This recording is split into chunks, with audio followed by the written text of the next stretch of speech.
We are the ones that choose our paths. Some are wrong, some are right, some are easy, and some are hard. In the book Eragon is faced with many tough decisions. Eragon lives with his brother and his uncle in a small town ruled by the evil king Galbatorix.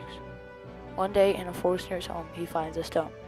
He thinks it's just a rock until a dragon pops out. He hides it from the rest of the world, but soon after, two odd strangers come to town asking about the egg. When the two foreigners find out that Eragon has the dragon, they burn his house down and kill his uncle. Eragon wants revenge, so he decides to follow the two characters, along with his dragon Saphira and a storyteller named Brahm. He could have stayed in town and kept his life normal and safe, decided to chase after his uncle's murderers. They follow the Razak all over, and eventually they are led into a huge city. The three are tricked by the Razak and captured. Though Eragon and Saphira get rescued by an unknown man named Murtagh, they pay a huge price. Now, if they hadn't decided to chase after Razak in the first place, then their lives wouldn't be in jeopardy, and they would have no worries about getting attacked. From his latest experience, Eragon is confused and mentally and physically lost. Finally, he makes up his mind. Murtagh, Eragon, and Saphira run off in search of the Varden, a secret rebel group. As they try to find the rebels, they are also being chased by an army. Eragon ends up making decisions that can break or save the Varden and the rest of the world. Throughout this book, Eragon is faced with many decisions. Should he follow his uncle's murders, or should he stay out of danger in his home?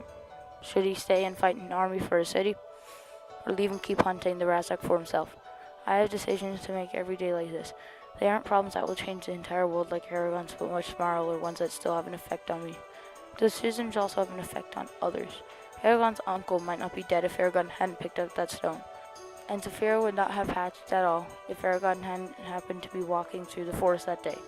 Throughout this book, Eragon is in a tough position. If he messes up at all, even just the slightest mistake, it could be costly for the entire world. This picture is a perfect example. Eragon is the first person and the leader. If he falls over, then everyone suffers. If he falls behind, the rest of the kingdom falls too. But if he always gets back up and helps his country. Sometimes Eragon buckles from the weight and pressure of saving the world, making such difficult decisions that will have a huge effect on generations to come. This is a great book. I like this book if you like fantasy, adventure, suspense, action, or even if you have read or seen Lord of the Rings.